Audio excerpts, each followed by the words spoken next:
नमस्कार दोस्तों, स्वागत है आपका अपना ही YouTube चैनल टुडे एग्जाम पर। दोस्तों, जैसा कि अभी एसएससी जीडी और दिल्ली पुलिस के लिए जो आपका क्लास चलाई जा रही है 21 वाली सीरीज, इसके तहत ये आगामी वीडियो आप लोगों के लिए आज ये हमारा 15वां वीडियो है। इससे पहले हमने आपको 14 वीडियो प्रोवाइड करा दिया है। आशा करते हैं कि आप देखे होंगे। जिन भाई बंधुओं को दिल्ली पुलिस का एग्जाम देना है या फिर आने वाले समय में एसएससी जीडी को टारगेट कर रखे हैं, तो ये सीरीज पूरी जरूर देख लीजिएगा और एक एक बात को जो पहली बार सुन रहे हैं उसे नोट करते जाइए। दोस्तों, जिस प्रकार से पिछली जो भी सीरीज हमने चलाया आपको फायदा करा के दिया है, उससे थोड़ा भी कम फायदा इसमें आपको नहीं देखने को मिलेगा, उससे ज़्यादा ही मिलेगा कहीं ना कहीं। तो चलिए शुरू करते हैं आज का ये वीडियो। अगर इस वीडियो से संबंधित आपको पीडीएफ के बारे में जानकारी चाहिए या फिर आप पीडीएफ लेना चाहते हैं, तो ये जो आप नंबर देख रहे हैं, इस नंबर पर आपको व्हाट्सअप मैसेज करना है या फिर इसी नंबर का डायरेक्ट लिंक बनाकर आपके डिस्क्रिप्शन में डाला गया है, इस लिंक को क्लिक करके आप व्हाट्सअप मैसेज कर सकते हैं और मात्र 25 रुपए के अंदर दिल्ली पुलिस का सारा material plus topic wise free में प्राप्त कर सकते हैं। ठीक है। अगर इससे पहले वाली आपने 50 सीरीज भी लेना है, जो आपको मैं बताया था कि कहीं ना कहीं 60% क्वेश्चन सिर्फ उस पीडीएफ से आपको किसी भी एग्जाम में बन जाएंगे, तो अगर दोनों लेना चाहते हैं तो मात्र 40 रुपए। तो 30-40 खर्च करके अगर आपकी पढ़ाई इंप्रूव हो रहा है तो मेरे हिसाब से घाटा का सौदा नहीं है। अब बाद बाकी आप लोगों के ऊपर है। चलिए पहले प्रश्न से देखते हैं। पहला प्रश्न जो हमारा है, वर्ल्ड अंडर 20 रेसलिंग चैंपियनशिप 2023 में अंतिम पंघाल के द्वारा कौन सा पदक जीता गया।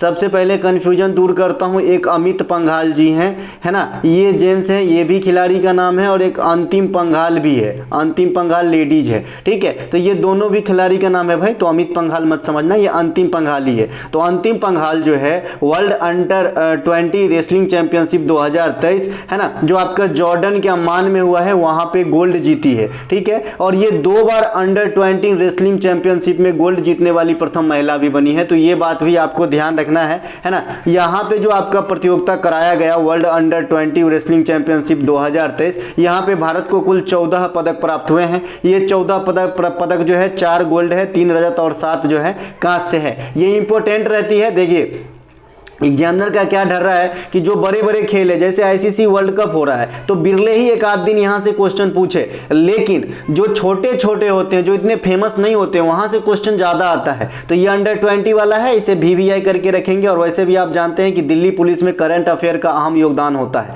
इसके अलावा अंतिम पंघाल भारत की प्रथम अंडर 20 रेसलिंग वर्ल्ड चैंपियनशिप जीतने वाली महिला भी बनी थी 2022 के अंदर, पिछले साल बुल्गारिया, और ये लगातार 2 बार जीतने वाली प्रथम महिला भी बनी है, जैसा कि मैंने अभी बताया। इस प्रतियोगिता में 4 स्वर्ण पदक जो आपको मिला है, ये इंपोर्टेंसी रखती है आपके एग्जाम में आने के लिए कि किसे किसे मिला है। तो आपके सामने ये मेडल टैली है कि किसे किसे मिला है। तो under 20 world wrestling championship 2023 Indian medallist, तो और 14 का यहाँ पे नाम होनी चाहिए, लेकिन मैंने सिर्फ आपको गोल्ड दिखाना है क्योंकि गोल्ड से पूछे जाएंगे। मोहित कुमार को मिला है गोल्ड, प्रिया मल्लिक को मिला है गोल्ड, अंतिम पंघाल को गोल्ड और सविता को गोल्ड। तो ये 4 वो महारथी हैं जो गोल्ड जीते हैं आपका अंडर 20 वर्ल्ड रेसलिंग चैंपियनशिप 2023 के अंदर। ठीक है, इसके अलावा इसी प्रकार के कुछ अन्य एक्स्ट्रा फैक्ट, जैसे कि आप जानते हैं कि मैं आपको एक्स्ट्रा फैक्ट के साथ ही बताऊंगा। तो एक्स्ट्रा फैक्ट जो यहाँ पे प्रथमेश जावरकर, ये तीरंदाजी वर्ल्ड कप 2023 में सिल्वर पदक जो है जीत लिए हैं। और ये जो तीरंदाजी वर्ल्ड कप अलग अलग जगह भी हुआ है, तो जैसा पूछेगा वैसा ही आंसर देना है भाई।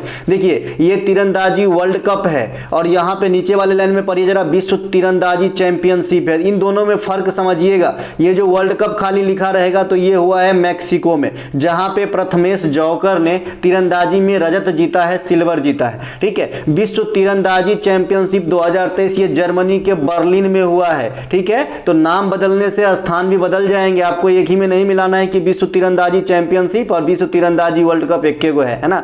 इसके अलावा विश्व तीरंदाजी युवा चैंपियनशिप 2023 खोज खोज के लाऊंगा आपके लिए, है ना। तो ये आयरलैंड में संपन्न हुआ है। तो जैसा पूछेगा वैसा आंसर देना है। और यहाँ पे भारत को 11 पदक प्राप्त हुआ है। तो अगर सिर्फ वर्ल्ड कप पूछता है कि तीरंदाजी वर्ल्ड कप कहां पे हुआ 2023 में, तो आपको बताना है मैक्सिको में। विश्व तीरंदाजी चैंपियनशिप 2023 कहां पे हुआ, तो जर्मनी में। अब विश्व तीरंदाजी युवा चैंपियनशिप 2023 कहां पे हुआ, तो आयरलैंड में। जैसा पूछेगा वैसा आंसर देना है। अगला जो नीचे का स्लाइड है, Prannoy HS 2023 badminton world championship में कांस्य पदक जीते हैं। तो ये बात भी ध्यान रखेंगे, है ना। और ये जो आपका बैडमिंटन वर्ल्ड चैंपियनशिप आपका 2023 में हुआ है, ये कोपेनहेगन में हुआ हुआ है। और परसों के दिन या फिर कल जो परसों बनाए थे हम वीडियो, तो परसों में बताए थे विश्व एथलेटिक्स चैंपियनशिप 2023 में एक ही पदक मिला है नीरज चोपड़ा को, वो भी गोल्ड, है ना। तो ये ध्यान रखेंगे, बुडापेस्ट हंगरी में हुआ था, तो ये बात भी आपको ध्यान रखना है। इसके अलावा झारखंड में स्थित प्रमुख उत्पादक क्षेत्र रिचगुटा तथा बगरू किस खनिज के लिए प्रसिद्ध है? अभी आपको याद होगा कि नोवा मुंडी को 2 बार पूछा गया। ये झारखंड में स्थित ही जो है उत्खनन केंद्र है, लौह वयस्क का केंद्र है, ठीक है। तो आने वाले समय के लिए आपको रेडी रहना है अपने तरफ से, है ना। तो झारखंड में आपका जो रिचगुटा है और बगरू है, ये आपका बॉक्साइट के लिए प्रसिद्ध है। बॉक्साइट आप समझते हैं एल्यूमिनियम का अयस्क होता है, एल्यूमिनियम का प्रमुख अयस्क है बॉक्साइट, है ना। भारत में बॉक्साइट के उत्खनन में जो एकाधिकार रखता है ये उड़ीसा राज्य रखता है। उड़ीसा सबसे ज्यादा वर्तमान समय में बॉक्साइट की उत्पादन करते हैं। उड़ीसा वर्तमान में क्रोमाइट के उत्पादन में तथा लौह अयस्क यानी बॉक्साइट, क्रोमाइट और लौह अयस्क, ये तीनों के उत्पादन में उड़ीसा को जो है टॉप स्थान दीजिएगा। ये सबसे ज्यादा जो है वर्तमान में उत्पादन करते हैं। पंचपतमाली, पहाड़ियाँ, कोरापुट, ये कहाँ पे है? उड़ीसा के अंदर है। यहाँ पे आपको सबसे ज़्यादा बॉक्साइट जो है उड़ीसा में मिलेगा। इसके अलावा बॉक्साइट के अन्य प्रमुख उत्पादक क्षेत्रों में देखते हैं तो अमरकंटक वही अमरकंटक है जहाँ से नर्मदा मैया निकलती है, आप समझ गए होंगे, मध्य प्रदेश में है। तो ये बॉक्साइट वहाँ भी मिलेगा आपको अमरकंटक के आसपास। इसके अलावा फुटका पहाड़ी, ये छत्तीसगढ़ में, यहाँ भी आपको बॉक्साइट मिलेगा। कोली पहाड़ी तमिलनाडु, यहाँ भी आपको बॉक्साइट मिलेगी। तो ये सब ध्यान रखेंगे थोड़ा बहुत, है ना। कोली नृत्य भी होता है, कोली जनजाति के नाम पे महाराष्ट्र का है। इसके अलावा लोहा उत्पादन क्षेत्र में आएंगे तो झारखंड के नोवा मुंडी, ये आपसे पूछा गया है। आंध्र प्रदेश के गुंटूर जिला, है ना। उड़ीसा में बादाम पहाड़ी, यहाँ सबसे अधिक लौह अयस्क का उत्खनन वर्तमान समय में होता है। गुरु महिसानी, ये भी उड़ीसा में ही है। कर्नाटक के कद्रमुख, यहाँ पे सबसे ज्यादा लौह अयस्क का भंडारण है, लेकिन उत्खनन नहीं हो रहा है, उत्पादन नहीं हो रहा है। मैं पहले बता चुका हूँ भंडारण और उत्पादन में क्या फर्क होता है। इसके अलावा बाबा बुदन की पहाड़ी, ये भी आपका कर्नाटक में है। मैं इसका एग्जांपल आपके घर में किताब होने से दिया था कि किताब तो बहुत सारे हैं लेकिन आप पढ़ते नहीं हैं, तो उसका फायदा नहीं मिल पा रहा, मतलब आप उत्पादन नहीं कर पा रहे हैं, भंडारण तो है ना। इसके अलावा गोवा में उसो, छत्तीसगढ़ में बैलाडीला तथा राजहरा की पहाड़ी, ये सभी के सभी में आपको क्या मिलेगा? लोहा मिलेगा मेरे भाई। इसके अलावा प्रमुख तांबा उत्पादक क्षेत्र खेतरी, ये तो हम बचपन से पढ़ते आए हैं तो इसे याद करने की जरूरत नहीं है, ऑलरेडी याद होगा।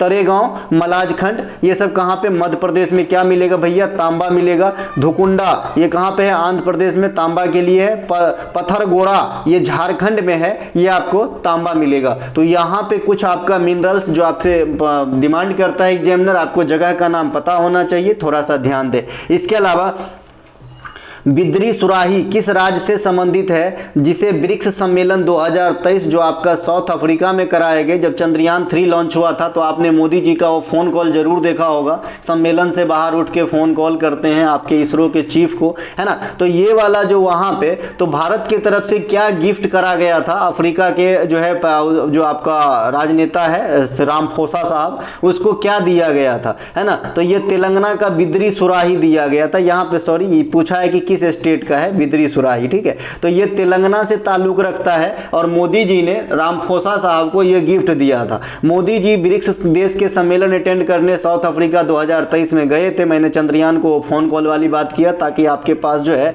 एक जो है इमेज वे में दिमाग में बने और याद रह पाए। अफ्रीका में तेलंगाना के प्रसिद्ध बिद्री सुराही को पेश किया गया, साथ ही साथ नागालैंड के सॉल है ना, सॉल को पेश किया गया और गोंड पेंटिंग जो मध्य प्रदेश से ताल्लुक रखते हैं, इनको जो है ये तीनों चीज को जो है गिफ्ट के रूप में दिया गया था मोदी जी के द्वारा। इसके अलावा ब्रिक की स्थापना, देखिए पहले ब्रिक्स नहीं बना था, है ना, पहले ब्रिक्स नहीं बना था, पहले ब्रिक बना, ईंटा वाला, है ना, हालांकि स्पेलिंग भी अलग है। तो ये ब्रिक की ये एब्रिविएशन है मेरे भाई, ये स्पेलिंग नहीं किसी चीज का, है ना। तो ये ब्रिक की स्थापना 2009 में होता है, ठीक है। लेकिन बाद में जब साउथ अफ्रीका को ऐड किया जाता है तो 2010 में एस लग गया तो इसे ब्रिक्स कहते हैं। नाम के ऊपर ही है, बी से ब्राजील, आर से रसिया, आई से इंडिया, है ना, सी से आपका जो है चाइना है और एस से जो है साउथ अफ्रीका है। इसके अलावा ब्रिक्स का एक अपना परमानेंट बैंक है जिसे न्यू डेवलपमेंट बैंक कहते हैं, एनडीबी कहते हैं। इसकी स्थापना 2014 में करा गया था और ये इसकी हेडक्वार्टर जो है ये शंघाई चाइना के अंदर स्थित है ना। इसे ब्रिक्स बैंक के नाम से भी जानते हैं। एक एक बात ध्यान रखेंगे, एक ही एग्जाम नहीं, आप जब तक पास नहीं होंगे तब तक मैं इसी प्रकार को आपको देता रहूंगा डाटा।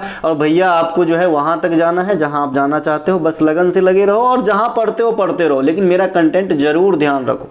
ब्राजील की पूर्व राष्ट्रपति डिल्मा रोसेफ को जो है ये आपके जो एनडीबी बैंक है उसमें अध्यक्ष के रूप में जो है डिप्यूट किया गया है, तो ये बात भी ध्यान रखेंगे, ठीक है। ब्राजील की प्रथम महिला राष्ट्रपति भी डिल्मा रोसेफ ही है। तो एग्जामिनर को मैंने बहुत बार देखा है कि जो क्वेश्चन पूछना चाहिए उनसे थोड़ा सा हट के, जो सोचते नहीं है वैसा पूछ देता है। तो एनडीबी के अध्यक्ष पूछे तो बात समझ में आता है डिल्मा रोसेफ, लेकिन कल होके ये पूछ दे कि ब्राजील की पहली महिला राष्ट्रपति कौन थी, क्योंकि ये बात ये आग की लपट यहीं से उठेगी इनकी अध्यक्षता वाली पोस्ट से, ठीक है। तो ये भी जानकारी रखना जरूरी है कि ब्राजील की पहली महिला राष्ट्रपति यही थी। इसके अलावा एक अभी जलेश्वर धातु जो है ये उत्तर प्रदेश में एटा जगह है ना। तो वहां पे जो है इसके बहुत सारे खास करके संगीत के और भगवान भक्ति की चीज बनाए जाते हैं इस मेटल के, तो ये प्रचलित हो गया, तो इसे हाल फिलहाल में जीआई टैग दिया गया है। तो आपसे पूछा जा सकता है ये जलेश्वर धातु शिल्प कला किस राज्य से संबंधित है, तो उत्तर प्रदेश बताइएगा, ठीक है। चलते हैं आगे।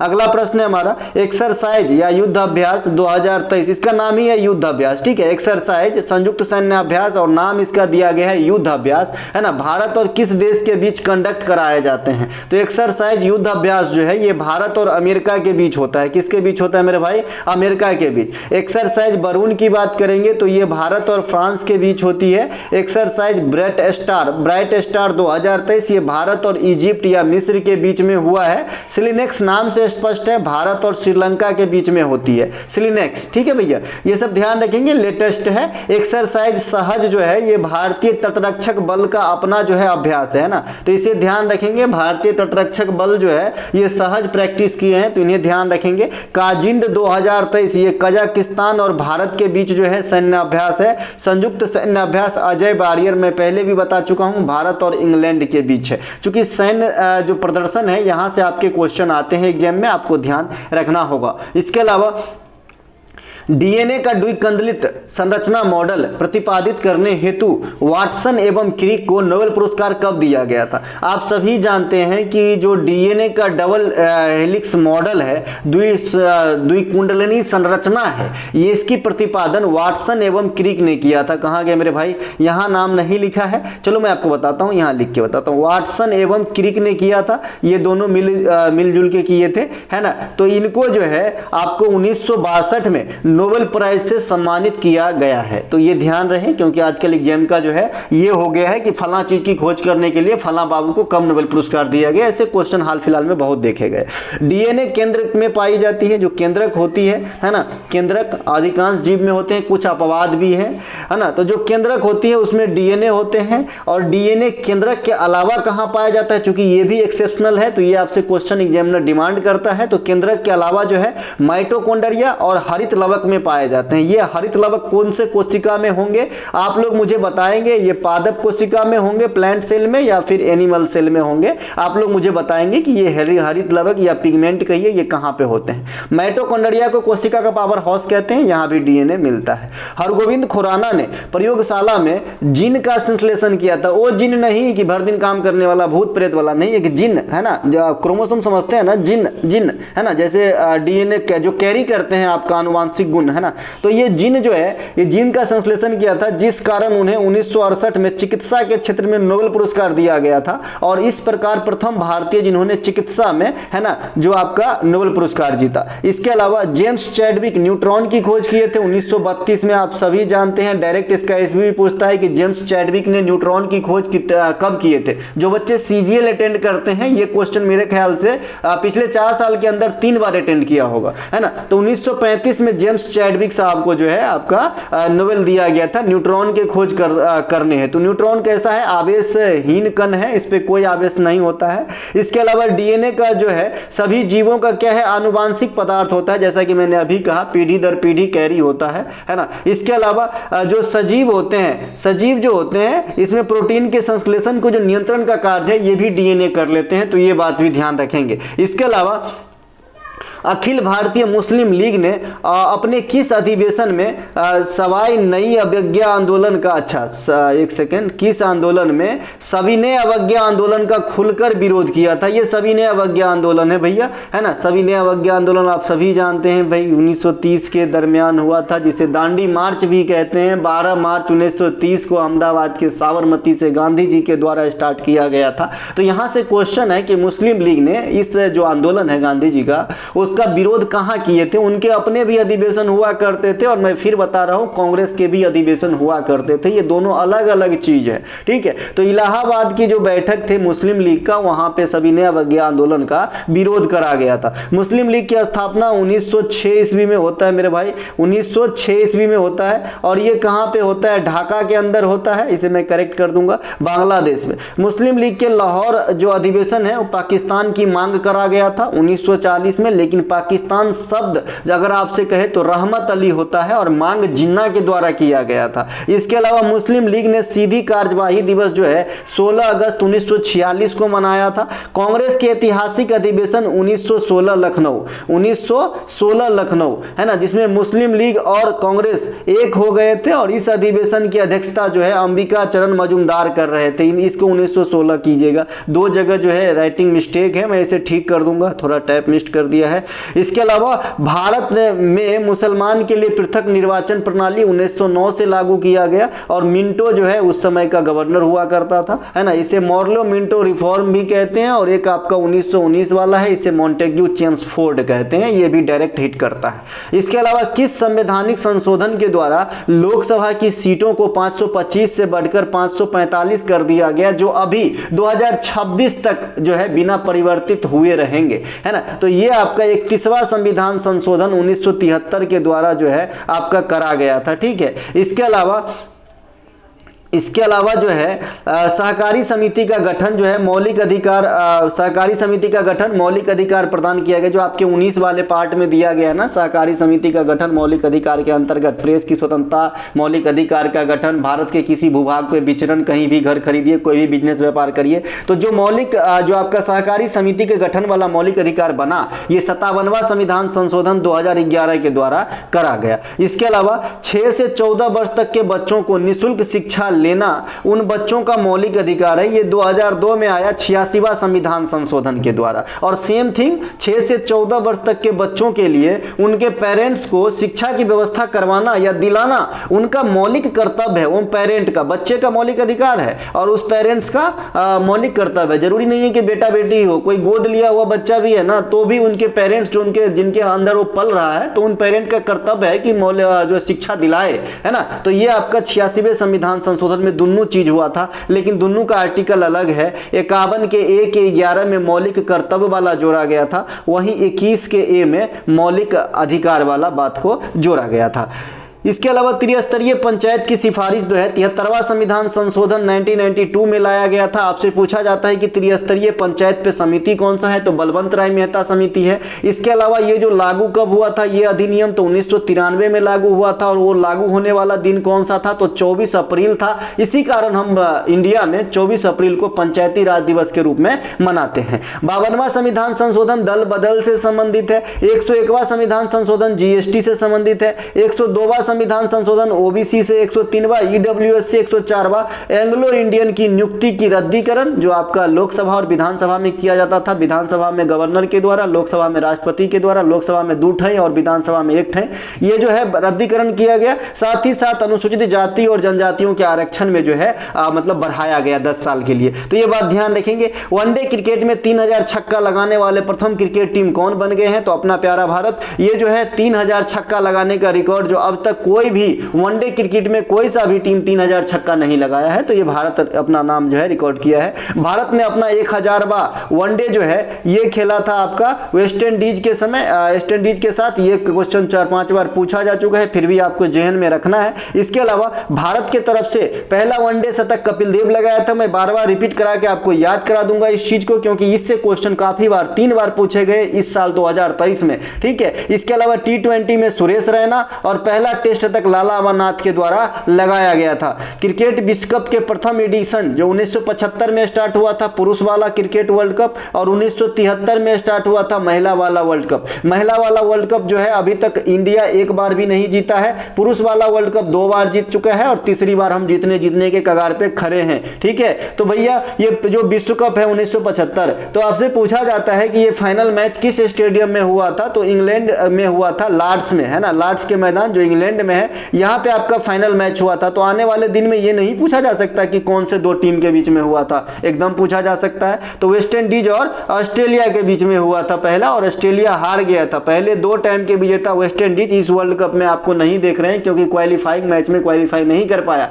और यही हाल अभी जो है इंग्लैंड का है। अगर पॉइंट टेबल में सबसे नीचे रह जाते हैं तो आने वाले चैंपियंस ट्रॉफी में आप इंग्लैंड को भी नहीं देखेंगे, क्योंकि क्वालिफाई नहीं कर पाएगा। फिर उसको मैच खेलना होगा क्वालिफाई करने के लिए, ठीक है। तो ये सब सिस्टम चलता रहता है। इसके अलावा भारत पहली बार 1983 में वर्ल्ड कप चैंपियन बना था, वेस्ट इंडीज को ही हरा के, यानी 3 बार लगातार फाइनल में वेस्ट इंडीज गया था। 2 बार तो क्लिंच कर लिया, तीसरी बार जो है हार गया भारत से। इसके अलावा 2011 में वर्ल्ड चैंपियन दूसरी बार भारत बना, श्रीलंका को हरा के। पहली बार वेस्ट इंडीज को हरा के, दूसरी बार श्रीलंका को हरा के। पहली कप्तान जो है कपिल देव और दूसरे में धोनी साहब। इंटरनेशनल क्रिकेट में सबसे अधिक छक्का लगाने का रिकॉर्ड अब रोहित शर्मा के नाम है, पहले भी बता चुका हूं। सबसे अधिक बार दोहरा शतक लगाने का रिकॉर्ड भी रोहित शर्मा के नाम ही है, 3 बार बनाया इन्होंने दोहरा शतक। सबसे लंबी व्यक्तिगत पारी ये भी रोहित शर्मा के नाम है, और दूसरी सबसे व्यक्तिगत पारी जो है 237 रनों की, वो भी नवाद मार्टिन गुप्टिल के नाम है भाई, न्यूजीलैंड। इसके अलावा रोहित शर्मा के भारत के लिए 400 T20 मैच खेलने का रिकॉर्ड भी अपने नाम किया है।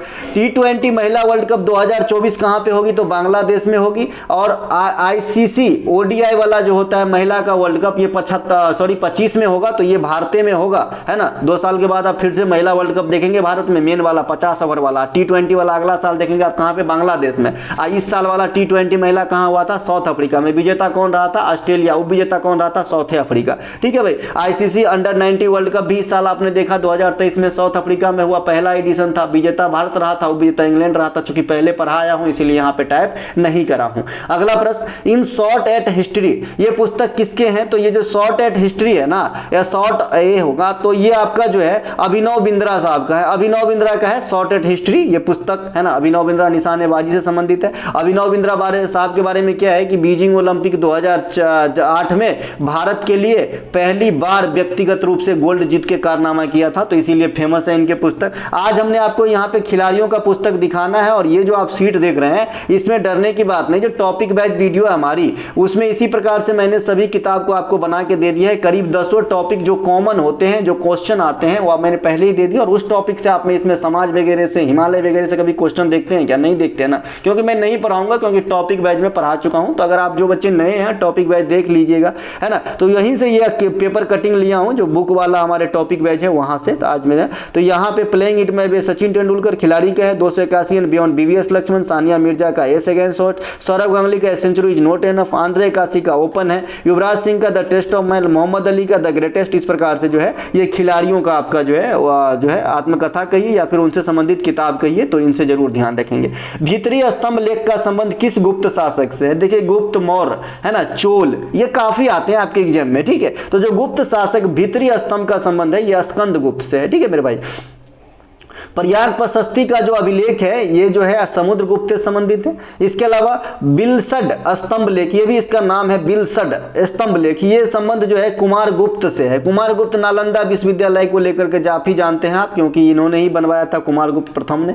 इसके अलावा शिलालेखों का प्रचलन जो है ये मौर्य सम्राट अशोक के समय से हुआ था, और मौर्य के बाद ही गुप्त आता है, ये आप सभी जानते हैं। गुप्त वंश के संस्थापक श्री गुप्ता है। यह मौर्य काल के बाद स्थापित विशाल वंश था। इस वंश को भारतीय इतिहास का स्वर्ण काल कहा गया, और मुगल में जाएंगे तो अकबर के काल को स्वर्ण कहा गया है। ठीक है, तो ये सब ध्यान रखेंगे थोड़ा बहुत। इसके अलावा जो श्रीगुप्त है, जो गुप्त वंश के फाउंडर हैं, उनको क्या कहा जाता है? तो आदिराज कहा जाता है। समुद्रगुप्त को भारत का नेपोलियन कहा जाता है या फिर कविराज भी कहा जाता है। तो समुद्रगुप्त के दो उपाधि हैं, नेपोलियन और कविराज। आदिराज कहते हैं गुप्त वंश को, श्रीगुप्त को। ठीक है, इस श्रीगुप्त को ही आदिराज कहना, सही बात है भाई। गुप्त वंश के प्रथम प्रसिद्ध शासक जो हुए गुप्त वंश के प्रथम प्रसिद्ध शासक जो हुए चंद्रगुप्त प्रथम हुए, है ना। गुप्त वंश के वास्तविक संस्थापक, है ना, चंद्रगुप्त प्रथम था। ठीक है, अगर आपसे कोई पूछे कि भाई गुप्त वंश के संस्थापक कौन है, तो आपको आंसर देना है श्रीगुप्त, है ना। लेकिन अगर आपसे कोई पूछे कि गुप्त वंश के वास्तविक फाउंडर कौन है, तो चंद्रगुप्त प्रथम को मारिएगा, श्रीगुप्त गलती हो जाएगी, क्योंकि इसके काल में जो है ना गुप्त वंश एक अलग मोड़ ले लिया, सब कुछ फलने फूलने लगा। इसके अलावा प्रयाग प्रशस्ति की रचना जो है कौन की है? कवि हरिसेन, जो किससे संबंधित है? समुद्रगुप्त से, अभी आपने देखा है। समुद्रगुप्त ने दक्षिणापथ में 12 राजाओं को हराया था और आर्यव्रत के 9 राजाओं को हरा के जो है यज्ञ करवाया था। ये भी क्वेश्चन आपके बीपीएससी में कथन के रूप में पूछा गया, कितने कितने राजाओं को हराया था? 4 कथन में, है ना, एक ये भी था, इसीलिए मैंने रख दिया है। समुद्रगुप्त ने श्रीलंका के राजा मेघवर्मन को बुद्ध मंदिर बनाने की अनुमति प्रदान की थी, तो ये बात भी आपको ध्यान रखना है। समुद्रगुप्त को सिक्का पे जो है बीना बजाते हुए भी दर्शाया गया है, भारत के नेपोलियन को। अच्छा, नेपोलियन बोनापार्ट फ्रांस के हैं और ईरान का नेपोलियन नादिर शाह को कहा जाता है, जो तख्ते तौस और आपका कोहिनूर हीरा लेके भाग गया था ईरान। इसके अलावा सांची के अभिलेख जो है ये चंद्रगुप्त द्वितीय के काल में फहियान आया था। और सांची के अभिलेख से क्या होती है, ठीक से पढ़िए इसे। सांची के अभिलेख, तो आप सांची का जो स्तूप है ये कौन बनाया? अशोक ने, है ना। लेकिन सांची के अभिलेख से जो प्राप्त होती है, इसके बारे में आपको गुप्त वंश से रिलेट करके बताऊंगा। सांची के अभिलेख से चंद्रगुप्त द्वितीय, जिनके काल में फहियान भारत आए थे, है ना, का नाम देवगुप्त और देवराज मिलता है। ये देवगुप्त और देवराज किसके लिए यूज हुआ है? चंद्रगुप्त द्वितीय के लिए। चंद्रगुप्त द्वितीय का जो नाम है ना, देवगुप्त और देवराज भी है, कहां से प्राप्त होता है? सांची के स्तंभ लेख से। ठीक है, महरौली के अभिलेख से चंद्रगुप्त द्वितीय का नाम जुड़ा हुआ है, तो ये बात भी ध्यान रखेंगे। ठीक है भाई। इसके अलावा हाल में ही किस राज्य ने गृह आधार योजना 2023 लॉन्च किया है? तो ये गोवा गृह आधार योजना 2023। स्कूल ऑन व्हील्स, इसका दूसरा नाम विद्या रथ योजना भी है। तो दोनों में से कोई भी पूछेगा, आपको जवाब देना है। ये असम सरकार ने चलाया है, और जो भी चीज ये ऑन व्हील्स रहता है ना, समझिए गाड़ी में हो रहा है। ठीक है, जैसे एटीएम ऑन व्हील्स आपने देखा होगा, टॉयलेट ऑन व्हील्स होता है, कहीं कहीं रोड किनारे जो है गाड़ी में टॉयलेट बनी रहती है ना। तो इस प्रकार से, लेकिन ये जो है आपका विद्या से संबंधित है, तो मैं यहां से इसको जो है नहीं रिलेट करूंगा, क्योंकि टॉयलेट एक अलग चीज हो जाती है मेरे भाई। तो व्हील्स, स्कूल ऑन व्हील्स जो है ये विद्या रथ योजना, ये असम सरकार के द्वारा चलाया गया है। गोवा सरकार की अन्य प्रमुख योजना के मुख्यमंत्री देव दर्शन यात्रा योजना, ममता योजना। ममता अभियान देखिए मध्य प्रदेश में भी चलती है, ममता अभियान। और ममता मतलब माता से संबंधित होगा, आप सभी जानते हैं, जो जच्चा बच्चा होता है उनसे संबंधित ये योजना होती है। ममता योजना गोवा में भी चलती है। ममता योजना उड़ीसा में भी चलाई गई थी 2010-11 के दरमियान, तो दोनों बात ध्यान रखेंगे। ठीक है, लेटेस्ट पूछेगा तो गोवा में भी होगा। इसके अलावा मोघर योजना, मोघर योजना अभी उड़ीसा में चल रहा है। मो का मतलब मेरा होता होगा उड़िया भाषा में। नई पहल योजना, ये उड़ीसा सरकार है, ये शादी वाली योजना है ना, ये शादी से संबंधित योजना है। नई पहल योजना, देखिए पहल योजना अपने में केंद्र सरकार की भी है, जो एलपीजी में जो सब्सिडी आपको प्राप्त होता है सिलेंडर लेने के बाद 24 रुपया रिटर्न आता है, ये पहल योजना है ना। लाडली लक्ष्मी योजना, लाडली बहना योजना मध्य प्रदेश में चलती है, बहुत पुराना है, बहुत बार पूछा गया, इसलिए इसे छोड़ने का मन नहीं करता, मैं आपको रिपीट करवा देता हूं ये वाला। महतारी दुलार योजना और हमर बेटी हमर मान योजना, ये छत्तीसगढ़ में है, दोनों लेडीज से संबंधित है, जरूर आएंगे आपके एग्जाम के अंदर। श्रीलंका में की जाने वाली स्थानांतरित कृषि को किस नाम से जाना जाता है? तो ये छेना के नाम से जाना जाता है। श्रीलंका में की जाने वाली स्थानांतरित कृषि को, छेना का मिठाई भी होता है, रसगुल्ला, है ना भैया। तो श्रीलंका में शास्त्रीय नृत्य को क्या कहते हैं? कंडियान। आजकल हमने एग्जामिनर को देखा, अपने बगल वाले पड़ोसी देश में जो है सब चीज झांक के पूछते हैं कि वहां का टॉपिक क्या है, नाच क्या है, गाना क्या है, नदी कौन सी है, कौन सी बंदरगाह है, कब आजाद हुआ था, कौन सी भाषा बोली जाती है ना, इसकी सीमा कितनी दूरी को तय करता है, ये सब जो है थोड़ी बहुत ध्यान रखनी है आपको। श्रीलंका भारत की जलीय पड़ोसी देश है। भारत और श्रीलंका के बीच अगर बाउंड्री की बात करेंगे तो 1 नहीं 2 नहीं 3-3 4-4 है। आप आइए, पाक जल डमरू मध्य है, राम सेतु है, मन्नार की खाड़ी है, ये सब जो है एडम ब्रिज के ये भी है, ये सब जो है आपके भारत और श्रीलंका के बीच में है ना। चूंकि हम भारतीय हैं तो हम एडम ब्रिज को कम, राम सेतु ज्यादा कहते हैं। जय श्री राम। श्रीलंका में सिंहली भाषा बोली जाती है और तमिल भाषा भी बोली जाती है, तो ये बात भी ध्यान रखेंगे। इसके अलावा श्रीलंका 1948 में ब्रिटिश राज से मुक्त हुआ था, ये बात ध्यान रखेंगे, है ना। 4 फरवरी का वो दिन था और 4 फरवरी को आप क्या मनाते हैं, विश्व कैंसर डे मनाते हैं। इसके अलावा श्रीलंका में जाफना प्रायद्वीप भी है, एलिफेंटा पास भी है, हम्बनटोटा बंदरगाह भी है, सर्वाधिक ऊंची चोटी जो है श्रीलंका का ये माउंट पेड्रो है, पहले बता रखा हूं माउंट पेड्रो, ये श्रीलंका की हाईएस्ट पीक है। इसके अलावा श्रीलंका की राजधानी 2 हैं, एक श्रीजवर्धनेपुरा कोट्टा नया है, कोलंबो पुराना राजधानी है। मुद्रा की बात करेंगे श्रीलंकन रुपया है। केंद्रीय बैंक की बात कर लेंगे श्रीलंका सेंट्रल बैंक है। भौगोलिक स्थिति की बात कर लेंगे तो हिंद महासागर में स्थित द्वीपीय देश है। तो ये कुछ श्रीलंका के बारे में जानकारी है ना। बजीरा चित्रसेना का नाम आपने जरूर सुना होगा, श्रीलंका की नृत्यांगना है जिसे भारत सरकार से पद्मश्री का अवार्ड मिला था, ये भी क्वेश्चन आपके एग्जाम में आया है, बजीरा चित्रसेना। ठीक है भाई, ये ध्यान रखेंगे। इसके अलावा कोलकली नृत्य जो कि एक पुरुष प्रधान नृत्य है, यह किस राज्य या केंद्र शासित प्रदेश से संबंधित है। तो जो कोलकली है ये आपके कथकली नहीं है भाई, कथकली नहीं है। कथकली जो है ये केरला का शास्त्रीय नृत्य है ना, तो ये नहीं है, ये हमारा है कोलकली, ये है भैया लक्षद्वीप से। ठीक है, लक्षद्वीप से, और पुरुष प्रधान है, इसमें सिर्फ पुरुष ही भाग लेते हैं। तो आज इस जो फैक्ट है यहाँ पे मैं पुरुष और महिला वाले नृत्य को ही यहाँ टारगेट किया हूं, क्योंकि यहाँ से भी क्वेश्चन काफी आते हैं। इस नृत्य में केवल पुरुष ही भाग लेते हैं। भांगड़ा नृत्य, इसमें भी सिर्फ पुरुष ही भाग लेते हैं, पंजाब का है। घुमरा और गिद्धा, घूमर और गिद्धा, घुमरा नहीं, माफ कीजिएगा, मैं बताया हूं घुमरा होगा तो अलग हो जाएगा, उड़ीसा भाग जाओगे, है ना। घुमुरा, घुमुरा इस प्रकार से लिखा रहेगा, घर सुकर घू, मोहर सुकर मुंह और राकर, घुमुरा, तो उड़ीसा हो जाएगा आंसर। खाली घूमर रहेगा तो राजस्थान, तो घूमर राजस्थान और गिद्धा पंजाब, इन दोनों में महिलाएं ही भाग लेती है। अभी आपने देखा भांगड़ा में पुरुष और कोलोकली में पुरुष ही भाग लेते हैं। ठीक है, इसके अलावा जो चरी नृत्य होती है ना राजस्थान में, ये भी आपको जो है महिला प्रधान नृत्य है, ये भी ध्यान रखेंगे। यह नृत्य भी महिला प्रधान है, इसमें पुरुष भाग नहीं लेते हैं। अब शास्त्रीय नृत्य में आते हैं कि किसमें पुरुष भाग नहीं लेते हैं। तो मोहिनीअट्टम में इसमें सिर्फ महिलाएं भाग लेती हैं। जादूगरनी की नृत्य, भगवान विष्णु की पूजा की जाती है, काफी हार्ड नृत्य है ये सभी शास्त्रीय नृत्य में। इसके अलावा भरतनाट्यम, ये भी एकल महिला नृत्य है, सिंगल लेडी डांस। इसके अलावा हॉर्नबिल फेस्टिवल 1 दिसंबर से 10 दिसंबर, चूंकि इसका समय चल रहा है मेरे भाई, तो जिसका समय चल रहा है उसके बारे में तो जानना होगा ना। तो हॉर्नबिल फेस्टिवल जो है 1 दिसंबर से 10 दिसंबर के बीच सन 2000 ईस्वी से नागालैंड में मनाया जाता है, जो नागालैंड की सबसे बड़ी त्योहार है और इसे त्योहारों का त्योहार भी कहते हैं, ध्यान रहेगी। हॉर्नबिल नागालैंड की राजकीय पक्षी भी है। इसके अलावा नौखाई त्योहार अभी मनाया गया उड़ीसा के अंदर, तो इसे ध्यान रखेंगे। ओणम त्योहार अभी अगस्त महीना में सेलिब्रेट किया गया है केरला के अंदर। तो आपसे ये नहीं पूछेगा कि कहाँ की ओणम त्योहार, रेलवे की भाषा भूल जाइए, अब रेलवे भी काफी हार्ड क्वेश्चन पूछते हैं। ठीक है, तो ये जो ओणम त्योहार है ये 10 दिन तक चलती है, ये रहेगा आपके लिए VVI कि ओणम त्योहार कितने दिन तक होती है।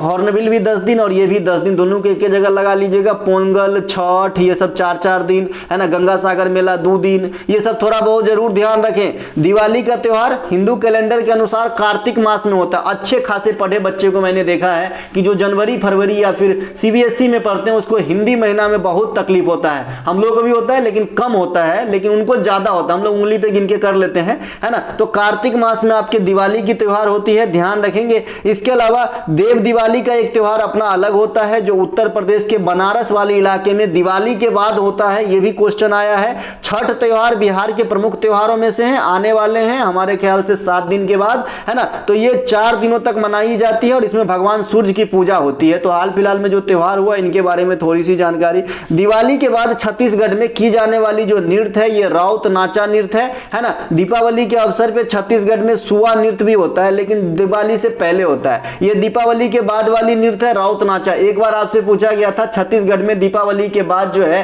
कौन सी नृत्य होती है, तो राउत नाचा। इसके अलावा सैफ अंडर 16 वर्ल्ड कप 2023 के विजेता कौन है? सैफ अंडर 16 2023 के विजेता जो है ये भारत है। अंडर 60 कहने का मतलब है 16 वर्ष से नीचे के खिलाड़ी ही भाग लेते हैं। ठीक है, इस प्रतियोगिता में हमारे गांव घर के लड़का 16 वर्ष में क्या चलिए, इस प्रतियोगिता में 2 से 10 सितंबर 2023 के बीच भूटान के थिम्पू में हुआ है। सैफ अंडर 16, कहने का मतलब ये है कि बहुत सारे लड़के 16 वर्ष में क्या करते हैं, और देखिए कुछ बच्चे हैं यशस्वी जो पदक जीत के ला रहे हैं। इस प्रतियोगिता में फाइनल मैच भारत और बांग्लादेश के बीच हुआ, जहां पे बांग्लादेश को हराकर भारत 5वीं बार सैफ अंडर 16 के विजेता बने हैं, तो इसे ध्यान रखेंगे। इस प्रतियोगिता में बेस्ट स्कोरर जो है मोहम्मद अरवास रहा है, अरवास है ना, और बेस्ट प्लेयर का अवार्ड भी इन्हें दिया गया है मोहम्मद अरवास को, और बेस्ट फेयर प्ले का अवार्ड जो है पाकिस्तान को दिया गया है। इस पे जरूर आपको हंसी आया होगा, फेयर प्ले का अवार्ड पाकिस्तान को दिया गया है। इसके अलावा एशियाई जूनियर हॉकी वुमेन 2023 के विजेता कौन है? भारत। उपविजेता कौन है? दक्षिण कोरिया। ठीक है भाई। इसके अलावा एशियाई, देखिए ये जूनियर वाला था, ये जो हॉकी का आपने देखा जो विजेता भारत रहा, उप विजेता कोरिया रहा, ये था जूनियर वाला JR है ना, और ये है मेन वाला एशियाई हॉकी चैंपियनशिप ट्रॉफी 2023, इसके विजेता भी भारत है ना। और ये वाला खेल जो है देशे में हुआ है झारखंड में, ठीक है, जयपाल स्टेडियम में, और ये उप विजेता रहा है जापान। ठीक है, तो ये भी ध्यान रखेंगे। इसके अलावा प्राचीन स्मारक संरक्षण अधिनियम किस गवर्नर जनरल या वायसराय के काल में स्थापित किए गए थे? तो लॉर्ड कर्जन के समय। लॉर्ड कर्जन को आप बंगाल विभाजन के लेकर ज्यादा जानते हैं। लॉर्ड कर्जन के काल में 1904 में प्राचीन स्मारक संरक्षण अधिनियम स्थापित किया गया था। कर्जन के काल में किए गए कुछ महत्वपूर्ण कार्यों में जैसे कोलकाता कॉरपोरेशन एक्ट 1904 में, है ना, 1904 की भारतीय विश्वविद्यालय अधिनियम 1904 यहाँ हो गया इसके अलावा भारतीय विश्वविद्यालय अधिनियम 1905 में विक्टोरिया मेमोरियल हॉल की स्थापना, 1905 में रेलवे बोर्ड की स्थापना, पूसा में कृषि अनुसंधान केंद्र, पूसा बिहार में है ना, तो वहां पे जो है इसी के काल में लगाया गया था। तो ये सब कुछ एक जानकारी है जो कर्जन के काल में कुछ अच्छे काम और कुछ बुरे काम भी हुए। ये कृषि पे ध्यान दिए थे, कृषि विभाग की भी स्थापना करवाए थे। इसके अलावा वर्नाक्युलर एक्ट तथा आर्म्स एक्ट, ये दोनों पूछा जाता है, दोनों की ईस्वी सेम है। 1878 लीटन के समय हुआ था, वर्नाक्युलर प्रेस पे रोक लगाता था, है ना। इसी के काल में सेकेंड जो है अफगान युद्ध हुआ था, है ना, 78 से 80 के बीच में, 1800 के दशक में। इसके अलावा 1911 दिल्ली दरबार की जो आयोजन हुआ था हार्डिंग द्वितीय के समय हुआ था, क्वीन मेरी और पंचम जी आए थे इंडिया, इसी के काल में जो है मतलब चेम्सफोर्ड के काल में ही, है ना, माफ कीजिएगा, हार्डिंग 1911 लॉर्ड हार्डिंग के समय में ही जो है रविन्द्रनाथ टैगोर को नोबेल पुरस्कार मिला था 1913 में, और ये प्रथम नोबेल विजेता बने थे गीतांजलि राइट के लिए। ठीक है, तो ईस्वी से स्पष्ट है भाई, 11 के बाद 13 होगा, चेम्सफोर्ड कहाँ 19-20 में चला जाएगा। हाल में ही इन्फोसिस किस विदेशी टेनिस खिलाड़ी को अपना ब्रांड एम्बेसडर बनाया है? देखिए ब्रांड एम्बेसडर बनाया इन्फोसिस राफेल नडाल को। इन्फोसिस कंपनी जो है टॉप 100 कंपनी के लिस्ट में भी आ चुके हैं 64वें स्थान पे, तो ये बात भी ध्यान रखेंगे, है ना। इन्फोसिस यहां से क्वेश्चन बनेगी, है ना। इन्फोसिस कंपनी के फाउंडर नारायण मूर्ति है, 1981 में पूना में स्थापित करे थे, अकेले नहीं करे थे और आदमी करे थे, को फाउंडर इसीलिए कहा जाता है, लेकिन अब जो है इस पे अधिकांश अधिकार इनका है, नारायण मूर्ति का। इनकी पत्नी का नाम सुधा मूर्ति है, आप सभी देखे होंगे, एक इमेज बहुत वायरल हुआ था कि इतनी बड़ी हस्ती होने के बाद भी जो पोंगल की त्योहार होती है तमिलनाडु के अंदर, तो उसमें जो है खाना पका रही थी, मतलब एकदम नीचे बैठ के, तो यहां से सीखना चाहिए हम सभी को, है ना। तो सुधा मूर्ति जो है इनकी पत्नी है ना, इनके बहुत अच्छे राइटर हैं और कई सारे किताब लिखे हैं, सैकड़ों, है ना। तो इसमें जो कुछ प्रमुख किताब जो इनके एग्जाम में आते हैं, wise and otherwise, here there and everywhere, ये 2 किताब काफी आते हैं सुधा मूर्ति जी के एग्जाम में। इसके अलावा स्वराज ट्रैक्टर जो है इनके जो अभी एम्बेसडर बने हैं, महेंद्र सिंह धोनी को बनाया है, महिंद्रा ग्रुप के स्वराज ट्रैक्टर होते हैं, काफी अच्छा डिजाइन होता है, बहुत पुराना ट्रैक्टर है। हिमा दास को जो है असम सरकार ने अपना खेल ब्रांड एम्बेसडर बनाया है, हिमा दास जो है विश्व अंडर 20 एथलेटिक्स चैंपियनशिप में गोल्ड जीतने वाली जो है बनी थी।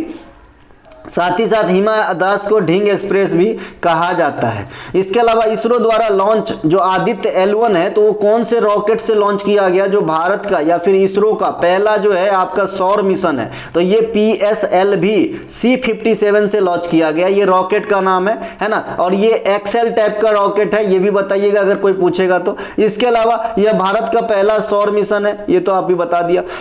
PSLV का फुल फॉर्म भी पूछता है, पोलर सैटेलाइट लॉन्च व्हीकल। इधर भी जो है सेम ही होता है, बस G और P में अंतर है, बाद बाकी SLV का सैटेलाइट लॉन्च व्हीकल ही होता है ना।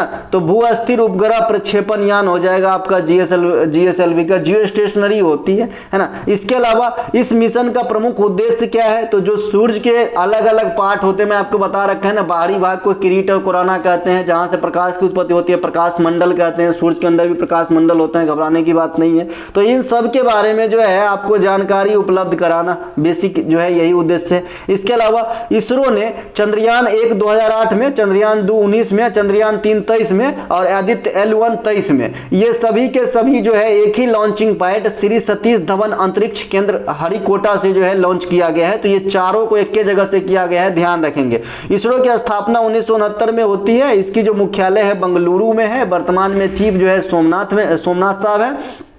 इसके अलावा इसके मास्टर फैसिलिटी केंद्र जो है एक तो हासन कर्नाटक में है और सेकेंडरी मास्टर फैसिलिटी केंद्र जो है ये भोपाल में है नवनिर्मित। तो दोनों जगह ध्यान रखेंगे, ये क्वेश्चन आते हैं। इसके अलावा आयन मंडल में ऊंचाई बढ़ने के साथ साथ तापमान में क्या होता है, एक सेकेंड, आयन मंडल में ऊंचाई बढ़ने के साथ साथ तापमान में क्या परिवर्तन आती है, आपसे पूछ रखा है।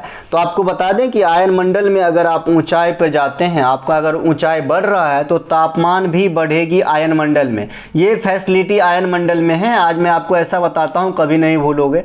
देखिए सबसे पहले क्या होता है, हमारे पास 5 लेयर है। ये आपका वायुमंडल की 5 लेयर, सबसे नीचे क्षोभ मंडल है, फिर हमारा समताप मंडल है, फिर मध्य मंडल है, फिर आयन मंडल है और लास्ट में बहिर्मंडल है। होता क्या है, अगर आप क्षोभ मंडल में ऊपर जाओगे तो टेम्परेचर आपका घटेगा, ठीक है। समताप मंडल नाम से स्पष्ट है, टेम्परेचर कांस्टेंट होती है। फिर मध्य मंडल में जाओगे तो फिर से क्या होगा, टेम्परेचर फिर से घटेगा। और सबसे ऊपर जाओगे आपका तो इसमें आयन मंडल में तो आपका जो है टेम्परेचर बढ़ेगा, ठीक है भाई। तो इस प्रकार से आप ध्यान रखेंगे, है ना। देखिए तो बढ़ जाएगा आयन मंडल में, अगर आप जाओगे हाइट बढ़ेगी तो आयन मंडल में टेम्परेचर भी बढ़ता है। क्षोभ मंडल में ऊंचाई बढ़ने के साथ साथ टेम्परेचर का लॉस होता है, इसे सामान्य ह्रास दर कहते हैं। 165 मीटर में 1 डिग्री टेम्परेचर घट जाती है। इसके अलावा वायुमंडलीय की 5 परत जो है नीचे से ऊपर, क्षोभ मंडल, संताप मंडल, मध्य मंडल, आयन मंडल, वायुमंडल, मैंने अभी बता रखा लिख के। इसके अलावा क्षोभ मंडल की ऊंचाई कितनी होती है, तो 16 से 18 किलोमीटर,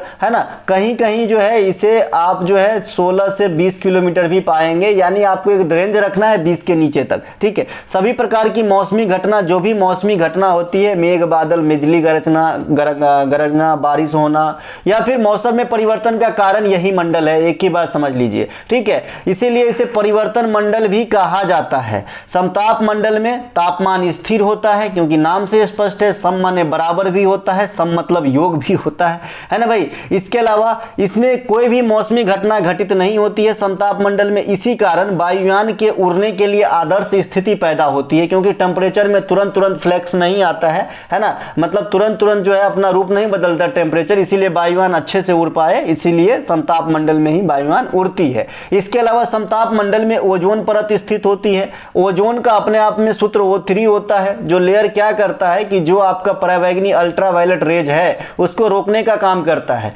समताप मंडल के अंदर पर्ल क्लाउड विकसित होता है। आपने कई बार सुना होगा कि मुलाव मेघ कब आता है, पदाव मेघ कब आता है ना। तो उसी प्रकार से एक पर्ल क्लाउड होता है जो आपके समताप मंडल से उठते हैं। इसके अलावा मध्य मंडल में ऊंचाई बढ़ने से टेम्परेचर में गिरावट आती है, ठीक है भैया। मध्य मंडल में जो है ऊंचाई बढ़ने से टेम्परेचर में गिरावट आती है, दोनों में गिरावट आएगी, लेकिन जैसे ही आप आयन मंडल में जाओगे टेम्परेचर में बढ़ोतरी आती है। रेडियो तरंग का जो परावर्तन होता है ना, ये आपका कहां पे होगा, तो आयन मंडल में होगा। साथ ही साथ आयन मंडल में विद्युत चुंबकीय कण भी पाए जाते हैं। इसके अलावा वर्ष 2023 का नॉर्मन बोरलॉग फील्ड अवार्ड से किसे सम्मानित किया गया है ना। नॉर्मन बोरलॉग को जो अवार्ड दिया गया है इस बार, ये स्वाति नायक को दिया गया है। Norman Borlaug field award 2023। विश्व में हरित क्रांति के जनक डॉक्टर नॉर्मन बोरलॉग हैं और भारतीय स्तर पे हरित क्रांति के जनक MS स्वामीनाथन साहब हैं। FAO ये भी खाद्य से संबंधित जो है संस्था है, और कहे सबसे बड़ी संस्था है तो ये रोम में है, इसका मुख्यालय है ना। रोम इटली में है, और इटली भी कृषि प्रधान देश है, भारत के जैसा, यूरोप का इटली जो है, यूरोप का भारत, इटली को ही कहा जाता है। राष्ट्रीय जल पुरस्कार 2022 जो 2023 में वितरित किया गया है माननीय उपराष्ट्रपति जगदीप धनखड़ साहब के द्वारा, तो ये जो है 41 विजेताओं को विभिन्न 11 कैडर में दिया गया है। तो आपसे सर्वश्रेष्ठ राज्य का डिमांड करता है एग्जामिनर, तो मध्य प्रदेश को है ना सर्वश्रेष्ठ राज्य वाली कोटा में दिया गया है। सर्वश्रेष्ठ जिला स्तर पे जो है यह पुरस्कार उड़ीसा के गंजम जिला को दिया गया है। सर्वश्रेष्ठ ग्राम पंचायत के स्तर पे यह पुरस्कार तेलंगाना के जगन्नाथपुरम को दिया गया है। और सर्वश्रेष्ठ नगर निगम के कैडर में चंडीगढ़ नगर निगम को यह पुरस्कार दिया गया है। टोटल कितने पुरस्कार बांटे गए? 41। कितने कैडर में? 11। और टॉप के जो 4 पुरस्कार है मैंने आपको यहां पे लिख के बताया, ये 2022 की जल पुरस्कार है जो 2023 में माननीय उपराष्ट्रपति जगदीप धनखड़ साहब के द्वारा दिया गया। ये बात भी विशेष रूप से ध्यान रखेंगे, क्योंकि अगर आपको राष्ट्रपति दे देगा, अगर आपको पता नहीं रहेगा तो आप राष्ट्रपति मार के आओगे। 90% मैं बोल रहा हूं, ये बात ऐसे ही करोगे आप लोग। महाराष्ट्र सरकार का प्रथम उद्योग रत्न अवार्ड 2023 में रतन टाटा साहब को,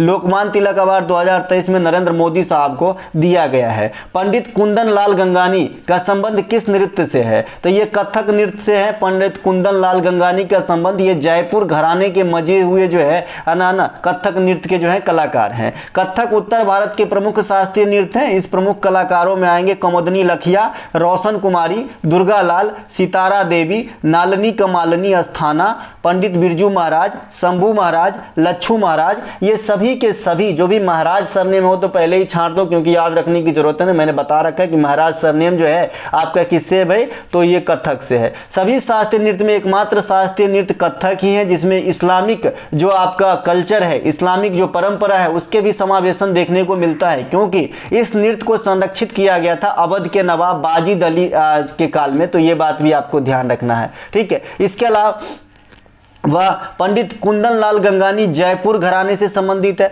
पंडित बिरजू महाराज लखनऊ घराने से संबंधित है। पंडित बिरजू महाराज कई सारे पिक्चर में काम किए हैं, डायरेक्ट पिक्चर का नाम भी आपसे पूछता है एग्जामिनर। इसके अलावा वुमेन्स रिजर्वेशन बिल 2023 में महिलाओं को कितने प्रतिशत आरक्षण की डिमांड है? 33% आरक्षण की डिमांड है, ठीक है भाई। महिला आरक्षण विधेयक 2023 यह 128वां संवैधानिक संशोधन विधेयक है। दोनों में से कोई भी कहिए, यानी अगर आपसे कोई लगे कोई पूछे कि 128वां संवैधानिक संशोधन विधेयक किससे संबंधित है, तो महिला आरक्षण बिल से संबंधित है। और इधर से पूछिए या फिर इधर से पूछिए। महिला आरक्षण विधेयक का जिक्र है ना सर्वप्रथम कौन किए थे? अटल बिहारी वाजपेयी साहब किए थे, लेकिन ये जो है अब अमल में लाई जा रही है। इस विधेयक के द्वारा भारतीय संविधान में अनुच्छेद 300 के ए ऐड किए गए। आप सभी जानते हैं 300 में क्या है? तो 300 में है कि लोकसभा में अनुसूचित जाति, अनुसूचित जनजाति यानी SC ST की जो सीट है उनकी आरक्षण की जानकारी प्रोवाइड कराता है। इसी में एक और आर्टिकल क्रिएट किया जाएगा 330 का ए, और इसमें जो है जो लेडीज की आरक्षण है उसको रखा जाएगा। पोस्ट ऑफिस बिल 2023 राज्यसभा में अश्विनी वैष्णव के द्वारा पेश किया गया है। यहां से आपको ये मिनिस्टर का नाम ही डायरेक्ट पूछेगा, है ना। बहुत दिन बिताए हैं इसमें, तो मुझे ये तो अंदाजा हो जाता है कि क्वेश्चन कहां से आती है, कैसे पूछते हैं और आने वाले समय में क्या क्या पूछे जा सकते हैं मेरे भाई, है ना। तो छोटा देख के ना भूलो भैया, है ना। भीड़ से भीड़ ज्यादा बनाओगे तो दिक्कत है ना। तो कुछ अलग करो कि जो ये भीड़ है, ये रेस है 5000 सीट पे जो आपका 40 लाख बच्चे हैं, तो 5000 में आने के लिए कुछ ना कुछ तो अलग करना होगा आपको। बाद बाकी सब तो तैयारी कर ही रहे हैं, ठीक है मेरे भाई। प्रधानमंत्री नरेंद्र मोदी ने दुनिया की सबसे बड़ी प्राइवेट अस्पताल का उद्घाटन कहां किया है? तो ये मैं देखिए पहले भी बता चुका हूं, फिर से बताता हूं, है ना। तो ये है आपका फरीदाबाद हरियाणा। प्रधानमंत्री ने दुनिया की सबसे अधिक कैपेसिटी वाला जो आपका होता है कि मैं आदि मरीज को जो है दाखिला दिया जा सके, तो ये अमृत अस्पताल है। ये कहां पे है? फरीदाबाद में। इनके उद्घाटन समारोह में मोदी साहब को बुलाया गया था, है ना। पब्लिसिटी भी चाहिए भाई अस्पताल की, तब तो पता चलेगा कि प्रधानमंत्री गए थे, तब तो लोग जाएंगे बड़े बड़े पैसे वाले। इसके अलावा प्रधानमंत्री ने हाल में ही भाभा कैंसर अस्पताल, इसके भी हो गए हमारे ख्याल से 6 महीना, है ना। तो ये जो है आपके पंजाब के मोहाली में किए थे। सेमिकॉन इंडिया 2023 का उद्घाटन भी माननीय मोदी साहब किए हैं। सेमिकॉन, ये जो सेमीकंडक्टर नीति है जो गुजरात के गांधीनगर में किए गए हैं, ठीक है। इसके अलावा फीफा अंडर 20 वर्ल्ड कप 2023 के उपविजेता कौन है? देखिए फीफा कई श्रेणी के होते हैं, जैसे मैंने आपको पहले ही बता रखा है। एक तो जनरल फीफा होता है जो सबसे बड़ा फीफा है ना। ये आपका 2022 में हुआ था और इसके विजेता बन गए थे आपके कौन? अर्जेंटीना। उपविजेता कौन बने थे? फ्रांस। और हुआ कहां पे था? कतर के अंदर। तो ये मेन वाला फीफा। अब हम बात करते हैं फीफा अंडर 20, जो ये आपका क्वेश्चन है। और एक फीफा महिला वाला होता है, फीफा अंडर 17 भी होता है, ठीक है भाई। तो ये सब फीफा के कैडर है, ध्यान रखेंगे। फीफा 20 अंडर वाला इटली जो है उप विजेता रहे हैं, विजेता बने हैं उरुग्वे पहली बार। और आपको याद होगा कि जो मेन वाला फीफा है उनके विजेता, पहला जो कप हुआ फीफा वाला उसके विजेता भी उरुग्वे थे। ठीक है भाई, दोनों बात ध्यान रखेंगे। और ये जो अंडर 20 वाला खेल हुआ है फीफा का, ये अर्जेंटीना में हुआ, ये इंडोनेशिया में होने वाला था लेकिन किसी कारणवश इसकी जगह में चेंजेस किया गया था। फीफा वर्ल्ड कप महिला 2023 ये कहां पे हुआ है, तो ऑस्ट्रेलिया और न्यूजीलैंड में हुआ है। विजेता स्पेन रहा है, उपविजेता इंग्लैंड रहा है। आप पिछले मैं करीब 5-6 ऐसे चीज गिना दूंगा बड़े बड़े इवेंट में कि इंग्लैंड जो है फाइनल में जाके हार गया। जैसे आप देखिए आईसीसी अंडर 90 वर्ल्ड कप 2022 जो पुरुष वाला होता है, इसमें भी इंग्लैंड ही फाइनल में हारा था। आईसीसी अंडर 90 महिला वर्ल्ड कप 2023, इसमें भी फाइनल में जो है आपका इंग्लैंड ही हारा था, है ना। इसके अलावा अभी आपके सामने अंडर 20 फीफा वर्ल्ड कप महिला वाला फीफा वर्ल्ड कप 2023, इसमें भी फाइनल में इंग्लैंड हारा है। तो आप देखेंगे बहुत सारे जगह जो है इंग्लैंड मिल जाएगा फाइनल के अंदर। फीफा वर्ल्ड कप 2022 के विजेता कौन है, तो अर्जेंटीना, उपविजेता फ्रांस। फीफा वर्ल्ड कप 2024 कहां होगी, अमेरिका, मैक्सिको, कनाडा में। फीफा की स्थापना 1904 में, मुख्यालय कहां पे है, ज्यूरिख में। भारत के सुनील छेत्री, रोनाल्डो और मेसी के बाद तीसरा सबसे अधिक इंटरनेशनल गोल करने वाले खिलाड़ी हैं। इस बात को कहीं गांठ मान लीजिए, क्वेश्चन आएगी। ठीक है भाई। इसके अलावा भारत में स्पीड पोस्ट व्यवस्था 1986 किस पंचवर्षीय योजना के दौरान लगाया गया था, तो 7वीं पंचवर्षीय योजना के दौरान जो है स्पीड पोस्ट 1986 आया था। देखिए इस क्वेश्चन में 2 क्लू है, या तो अगर आपको ईस्वी याद है तो भी काम चल जाएगा, या फिर आपका जो पंचवर्षीय योजना की फैक्ट जानते हैं तो भी काम चल जाएगा। 7वीं पंचवर्षीय योजना का सिद्धांत किस सिद्धांत जो था, विकास, आधुनिकीकरण, आत्मनिर्भरता और सामाजिक न्याय, इतना सारे लेके चले थे। लक्ष्य जो है लक्ष्य से नीचे ही प्राप्त हुआ था। इसके अलावा 7वीं पंचवर्षीय योजना की अवधि जो है 85 से 90 रहा था। 7वीं पंचवर्षीय योजना के दौरान कापार्ट की स्थापना, है ना, 1986, सेवी की स्थापना 88, जवाहर रोजगार योजना 1989 आदि जो है चलाया गया था। इसके अलावा 7वीं पंचवर्षीय योजना के बाद भुगतान संतुलन की संकट आ गई है। जैसा कि मैंने बता रखा है कि राजीव गांधी साहब के समय जो है जो नई आर्थिक नीति है उसके विचार किया गया था, लेकिन नरसिम्हा राव के काल में जो है 1991 में नई आर्थिक नीति पर जो है विशेष बल दिया गया। तो जो आपका भुगतान संतुलन की स्थिति से उबरने के लिए ही नई आर्थिक नीति को जन्म आया था। तो इसी प्रकार से जो आपका 7वीं पंचवर्षीय योजना हो गया 85 से 90, तो भाई जो भुगतान संतुलन की संकट आ गया उससे उबरने के लिए 2 साल तक कोई भी पंचवर्षीय योजना नहीं चलाई गई। इसके जगह पे 2 वार्षिक योजना चलाया गया 1990 से 92 तक। ठीक है भाई, तो ये बात भी ध्यान रखेंगे। और वो रोलिंग प्लान है 1966 से 1969 तक, तो इन्हें भी ध्यान रखेंगे। ये जो है आपके योजना में गैप है, बाद बाकी 5 साल पे आप जो है बढ़ा के जो है ऐड कर सकते हो। तो यही सब विषम डालता है कि भाई 51 से आप डायरेक्ट 5-5 जोड़ के जो है योजना को आगे नहीं बढ़ा सकते, क्योंकि गैप भी आया है 2 बार। ठीक है, और एक बार जब इंदिरा गांधी और बीजेपी की जनता पार्टी की सरकार 77-75 में बनी, तो उस समय भी योजना में जो है काफी उतार चढ़ाव आया 5वीं पंचवर्षीय योजना में, तो भी एक फैक्ट है। ठीक है भाई। इसके अलावा पहली पंचवर्षीय योजना 1951 से 56 और अंतिम 12वीं बना था तो 2012 से 2017, तो ये है पंचवर्षीय योजना। इसके अलावा कौन बनाता था पंचवर्षीय योजना भैया, तो योजना आयोग, अब नहीं बनाते हैं क्योंकि अब नीति आयोग है। इसके अलावा होयसल के पवित्र मंदिरों के समूह में निम्नलिखित में से कर्नाटक के किस स्थान पे कोई मंदिर नहीं। आप सभी जानते हैं कि होयसल की जो मंदिर है इसे अभी यूनेस्को ने जगह दिया है। ठीक है, तो वहां पे 3 जगह मंदिर मिले हैं होयसल के, है ना। तो ये कौन कौन से मिले हैं, तो जिसमें बेंगलोर में कोई मंदिर नहीं, जहां नहीं है यही चुनना था। तो जो 3 जगह है, एक तो आपका जो है होयसल के पवित्र मंदिरों में कर्नाटक के बेलूर है। बेलूर में होयसल राजा विष्णुवर्धन ने 1116-17 में बनवाया था। इस परिसर में भगवान विष्णु की भी मंदिर है। अगर आपसे कल हो कि अंदर से क्वेश्चन पूछ ले कि जो बेलूर में है वो किस भगवान से संबंधित है, तो बताइएगा भगवान विष्णु।